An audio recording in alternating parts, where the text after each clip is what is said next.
Ile tawe anasema hapa, anasema tu kwa baraza. Siku ile mimi nilipeleka kufutilia mbali the 117 billion bunge. Huyo mtu ananiambia tawe hapa na makelele na siasa ya ujinga. Hakukuwa hata bunge siku hiyo, alikuwa kwa maandamano.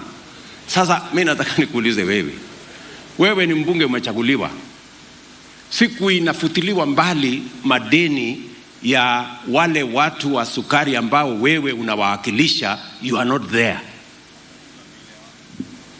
Siku ya kupitisha sugar bill yenye huyu Wangwe alipeleka bunge, haukukuweko. Siku ile niliweka pesa 1.7 billion ambayo sasa nitalipia wakulima, haukukuweko. Alafu unakuja kuniambia Kiingereza hapa, hiyo ni ujinga, mimi siwezi kubali. Ama namna gani jameni? Si lazima tuambiane ukweli. Kama wewe kwa kweli unajali maslahi ya watu wako, wamekutuma bunge, siku yenye mambo yao iko kwenye pale bunge, unafika hapo mapema saa 12. Ama namna gani? Ndio ijulikane kweli you value their interests. But on a critical day, when matters that affect your citizens, your constituents are being discussed, you are not there. And then you have no solution. Kupinga tu, ewa. Anyway, tuambe Mungu atawasaidia. Tumeelewana jameni? Mnasema nipeleke hii maneno na maana hii ndio wakulima wapate mambo yao, ama mnataka tucheze siasa? Tumefanya siasa ya kutosha. Ama namna gani? Na unajua watu wengi wanaogopa ati pengine nikifanya mambo ikiharibika nitalaumiwa. Mimi nimesema nimejitolea. Kama kuna kitu itaharibika, mimi nilaumiwe, because I know what I am doing and I want to sort it out. Na kama mtu hawezi kujitokeza ya kusort hii kitu out, tutaendelea kuongea na siasa, convenience, political convenience ambayo haipeleke mtu mbali. So hiyo maneno tutasort namna hiyo. Mimi nataka vile vile, kwa sababu niko hapa Western, niwaeleze pia tulikubaliana na tuko na vijana wengi. Tulikubaliana kama nchi, na mimi nataka niwaulize viongozi wote, all leaders in Kenya, irrespective of our political affiliation, sisi wote tukubali ya kwamba tuko na changamoto kama taifa ya vijana wengi wenye wamemaliza shule lakini hawana ajira. We have a challenge of unemployment in Kenya, and that is why we have millions of young people, and we must be deliberate this time round to make sure that we have programs, we have plans that will create job opportunities for the young people of Kenya, for them to work, for them to get an income, and for them to make a meaningful contribution to the development of our country, to the economy of Kenya, and to the progress of our citizens. Na ndio sababu I am very intentional. Mimi nashukuru hata jana former prime minister amesema yeye anaamini affordable housing. Sasa story si imeishia hapo. Sasa bado tunabishana nini tena? Amesema hiyo affordable housing ni kitu ya maana sana, and that is what I have been saying. Sasa hii maandamano yote ilikuwa ya nini kama affordable housing is a very important thing? Kwa sababu hii affordable housing, nchi nyingi zimefanya hii mpango, kwa sababu kwa affordable housing tunapata nafasi ya kupanga ajira ya vijana wetu, kupanua uchumi wa Kenya, kupunguza ardhi ambayo inatumika kiholela ili tuweze kutumia kwa kuzalisha chakula, na vile vile tuondoe watu wanaoishi katika vitongoji duni. So we have 5 solid reasons why affordable housing is the right thing to do. So kwa sababu sasa inaonekana tumekubaliana wote kama taifa ya kwamba hii affordable housing ni kitu ya maana na ni kitu ya muhimu. Itatusaidia kuzalisha nafasi ya ajira.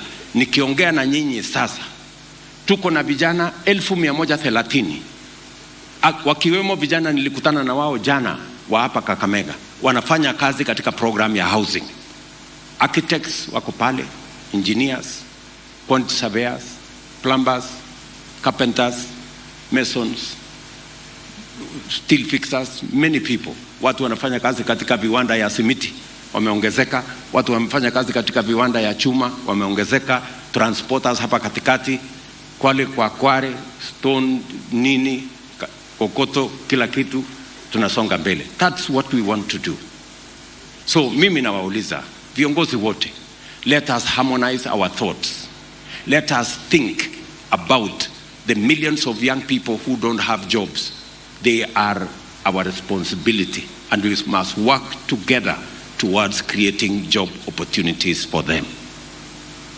Jambo la pili, nilikuwa jana Khwisero, kwa sababu wale wananilaumu sijui president ameenda kufanya nini.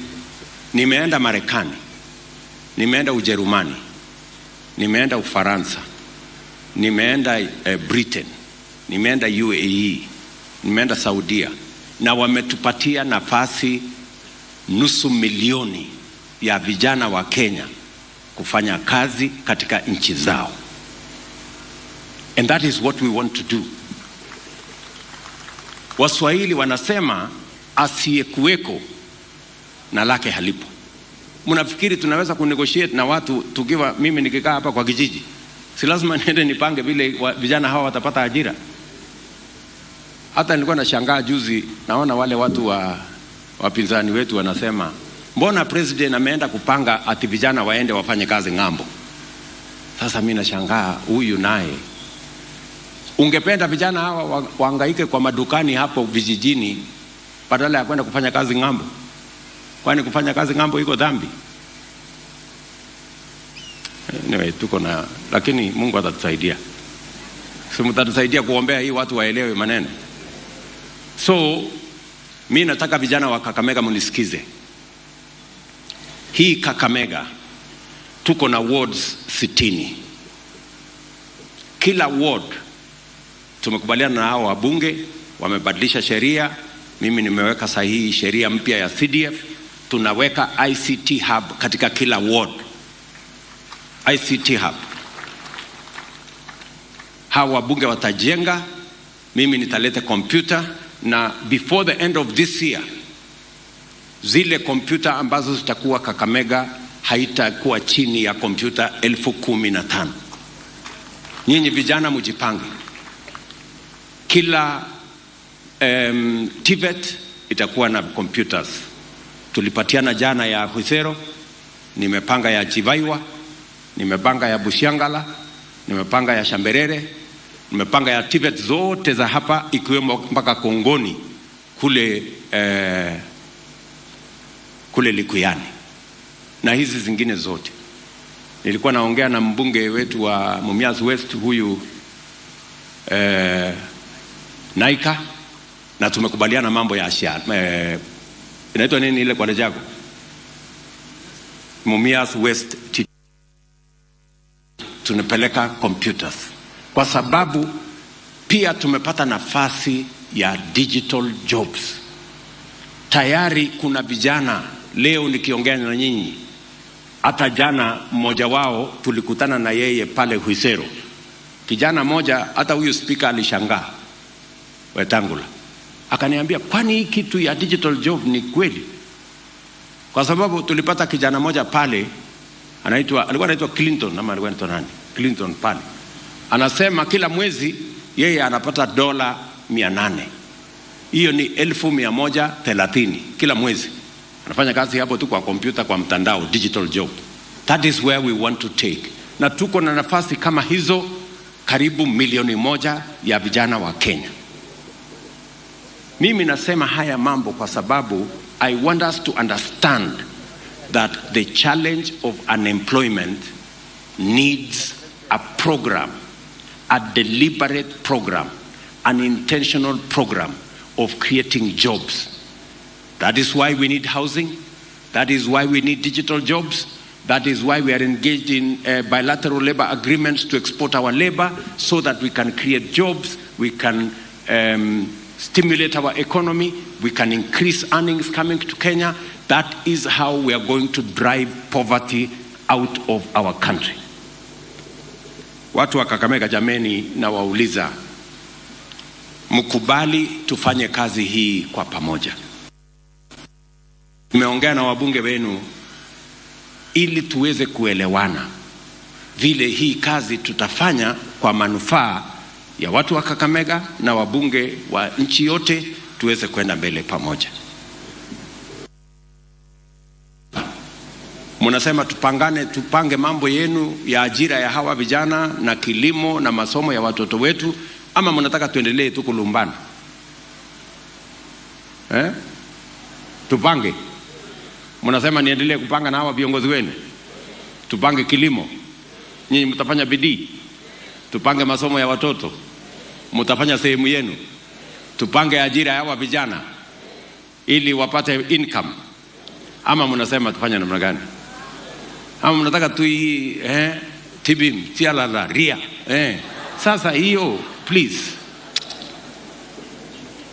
So anyway, hiyo mimi nasema nasema wazi, kwa sababu mimi nataka tutembee kama Kenya, tupeleke mambo yetu ya Kenya mbele, na mimi nitajumuisha viongozi hawa wengine wote ndio Kenya tuweze kubadilisha.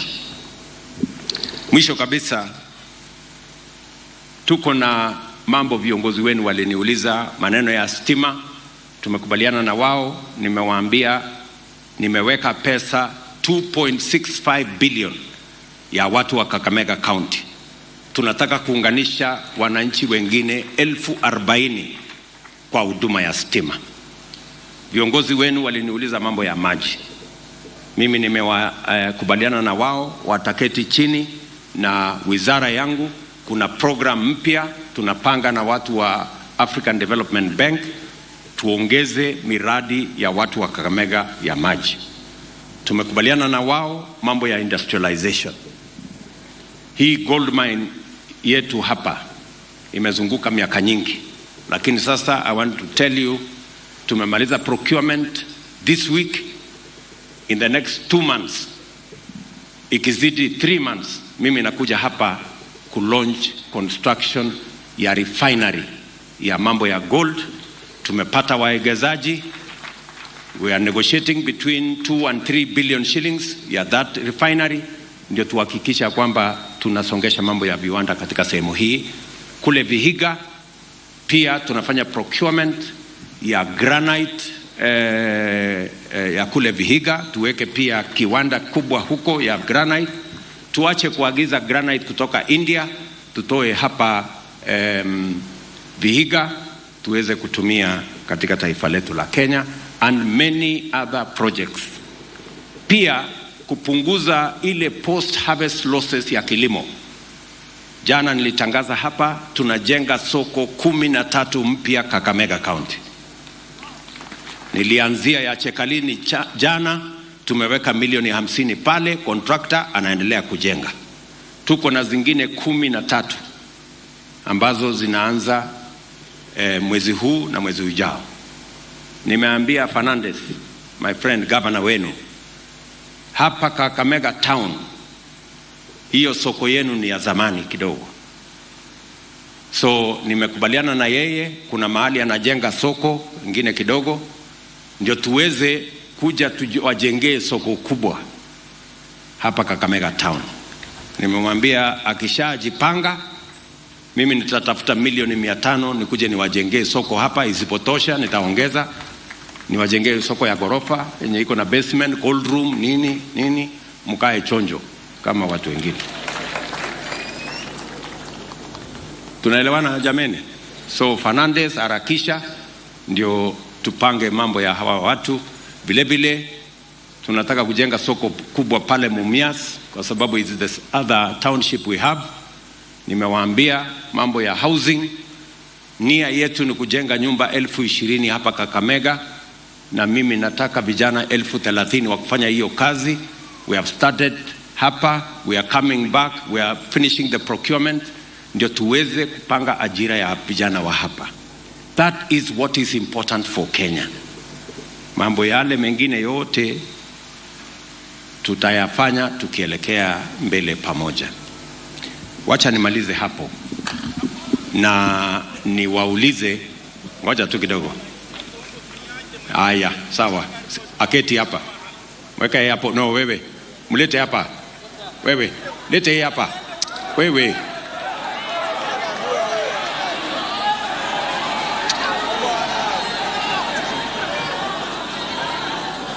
Ya, mlete hapa, aketi hapo. Enda keti hapo. Ketishe pale. Tamuongelesha baadaye. Very good. Asante sana. So, mimi nataka niwaeleze ya kwamba hiyo kazi yote ambayo imebaki, nimepata habari leo asubuhi kwamba tumempoteza rais wa nchi ya Namibia. Na mimi nataka niwaombe kwa heshima, sisi wote kwa dakika moja tusimame kwa heshima ya Rais Geingob, president wa Namibia, ambaye alifariki leo asubuhi.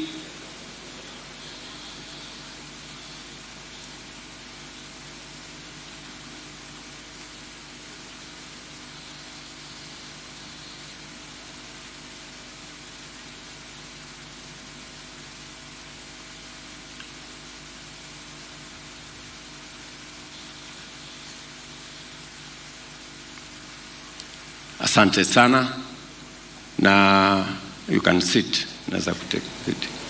Na nitauliza wale wote wanaohusika, tukiisha pata habari kamili tutafanya vile kwa heshima.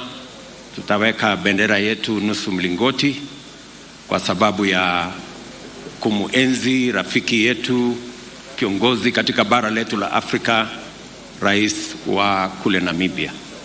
Otherwise, watu wa Bungoma, watu wa Kakamega, watu wa Busia, watu wa Vihiga. Hapa pia nitarudi hivi karibuni kwa sababu tuko na special economic zone. Tumekuwa na special economic zone moja Kenya. Sasa tutakuwa na special economic zone 5. Moja nimeweka hapa mahali inaitwa Nasewa. Nitakuja hapo, tumeweka milioni 500 ya kwanza, mahali ambapo tunataka vijana wetu wapate ajira na vile vile tupate products ya export kwenda katika nchi zingine. Nataka niwashukuru hawa viongozi wote, wabunge wa hapa, asanteni sana for your partnership.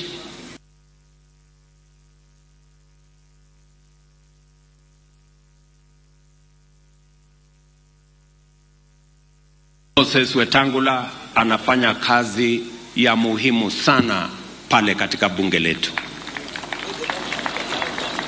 Ili tuweze kuendesha transformation ya Kenya, tunahitaji sheria zipitishwe bunge. Tumepitisha sheria ya mambo ya afya, tumepitisha sheria ya mambo ya sukari, tumepitisha sheria ya mambo ya housing, na huyu ndugu yangu Moses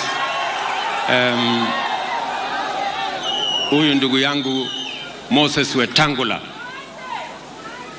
amenisaidia hiyo kazi. Tafadhali tumpigie makofi huyu Moses Wetangula jameni. Vile vile ndugu yangu Musalia Mudavadi katika mambo ya diplomasia. We all agree we have the best diplomat in Musalia Mudavadi, kwa sababu ya kazi yake anafanya. Mara nisipopata nafasi, nchi nyingi wanatuambia ukituma huyo Musalia Mudavadi, huyo ni sawa, atakuja anyoroshe kazi na itafanyika vile wewe ungefanya. So nataka nikushukuru mheshimiwa for your dedication to duty. Amekuwa Marekani, amefika jana usiku, na kuna mambo mtasikia hivi karibuni ambayo tunafanya na serikali ya Marekani ili kusukuma gurudumu na uchumi wetu wa Kenya. Tunaenda kule Japan kwa sababu tuko na mpango wa karibu dola bilioni 1 na nchi ya Japan wanatusaidia kama taifa, na tunataka kwenda kupanga hiyo kazi. Leo tuko na rais wa Poland anakuja Kenya, na ndio sababu nitaondoka hapa kwa sababu pia na wao tuko na program ya karibu shilingi bilioni 8 kwa mambo ya dairy ambayo tunataka tuyakamilishe kati ya leo na kesho, ndio tuweze kukuza nchi yetu na kupeleka uchumi wetu mbele, ndio Kenya iweze kunawiri, tuondoe umaskini, tujenge uchumi wetu na tupeleke taifa letu la Kenya mbele. Watu wa Kakamega, mimi naomba usaidizi wenu, ushirika wenu, kwa sababu kazi ya kujenga Kenya haijengwi na viongozi peke yao. Inajengwa na wananchi na watu wote kushirikiana na kufanya kazi kwa pamoja.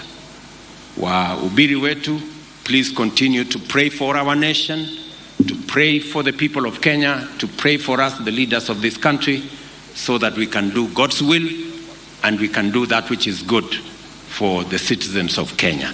Na Mungu pia tujalie kwa mipango yetu yote ambayo tumeyapanga, kwa sababu binadamu anapanga lakini Mungu anatimiza. So asanteni sana Kakamega, Oriomono, Nyasaye amulinde. Mungu awabariki. Thank you. Na nawapenda sana. President William Ruto there speaking in Kakamega County. This has been a 4-day trip in the Western region, began on Thursday, culminates today, and he has spoken to various issues, including the development projects being spearheaded in that specific county, and by extension, the region, matters of affordable housing coming to the fore, digital jobs, and not forgetting the 2.65 billion Kenyan shillings that he says the state will be investing in terms of water projects as well as electricity projects, which will go a long way to benefit residents of Kakamega County.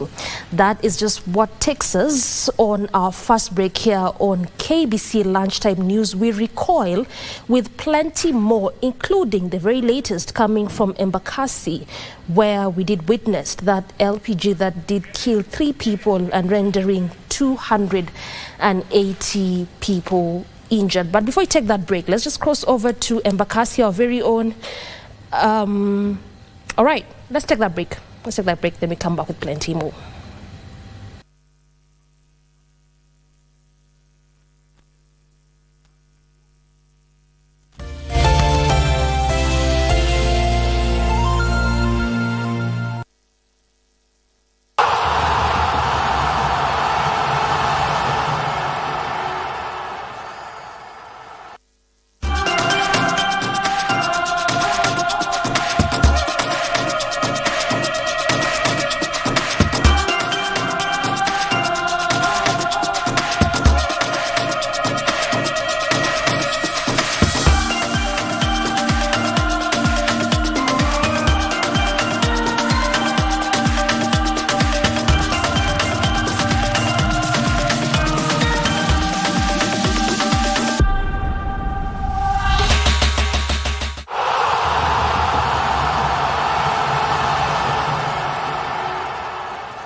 In a world filled with uncertainty, there is one thing we can always count on: the power of compassion and generosity.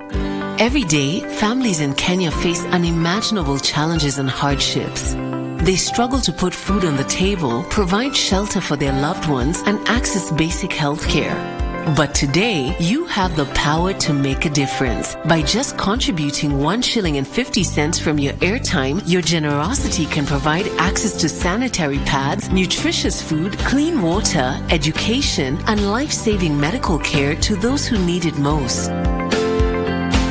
To support this cause, please tune in to your favorite radio station under the KBC umbrella for step-by-step instructions on how to subscribe.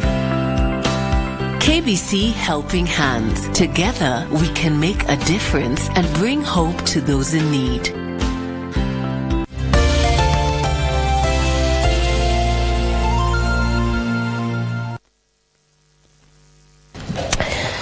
Welcome back. You're on KBC Lunchtime News. We begin with some politics now, and the Luo Nyanza politics dominated the funeral of former Gor Mahia FC player Caesar Handa as leaders allied to the Kenya Kwanza administration and ODM locked horns. The ODM leaders faulted the current administration for allegedly failing to deliver on their key pledges to Kenyans. However, in a quick rejoinder, Information, Communication and the Digital Economy Cabinet Secretary Eli Dowalo defended the government's track record, even as he called for the region to unite for the sake of development projects. I want to make one more plea to you, that as leaders from this great region of Nyanza, the issues which bring us together are far more than those which separate us. We need to work together for the benefit of the common mwananchi. The discussion that we need to have is how we can sort out the challenges facing the common mwananchi. And on that, we should be together irrespective of our political parties of affiliation. Let me speak in English so that you understand what I'm saying. Waziri Owalo, we are related by blood, but unrelated by politics. Governor Rengo, we are not related by blood, but we are related by politics. The workers of this country are suffering, they are paying housing levy, and yet some people don't even have food. Number two, because this was already declared unconstitutional, and even if you're going to force and have laws in place to make it constitutional, the law does not work in reverse. Jaya naomba watu sahihi. Bei ya mafuta imeenda juu. Jaya bodaboda, ndio ile njia ya profesa, na ndio njia ya governor, na ndio njia ya vijana. This government should have to do something.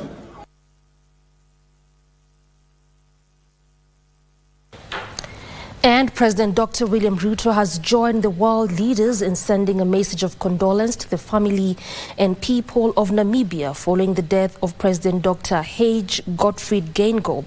The third president of Namibia passed away at the age of 82 while undergoing treatment for cancer.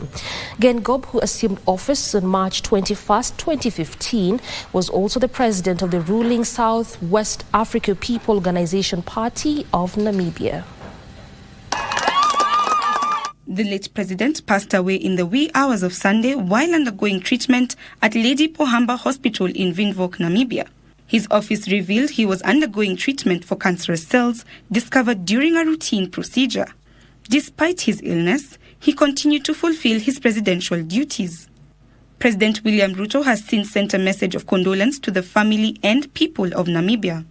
In his message, the president eulogized him as a distinguished leader who served the people of Namibia with focus and dedication.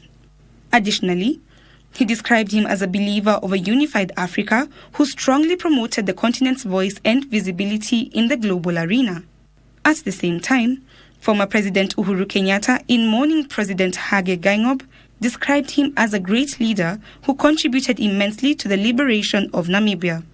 In his condolence message, he said, "Our thoughts and prayers are with his family, the government, and the people of Namibia during this difficult time of grieving and loss." The late Geingob's political career spanned decades. He served as the first Prime Minister of Namibia from 1990 to 2002, playing a crucial role in the nation's independence from South Africa. Joan Junge for Lunchtime News.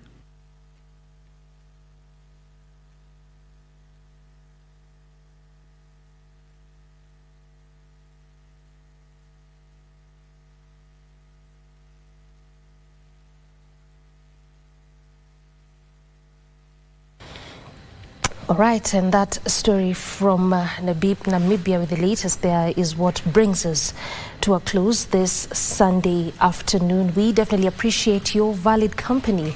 This has been KBC Lunchtime News, and Wangeshi has been our sign language interpreter, and I am Doreen Arange. Good afternoon.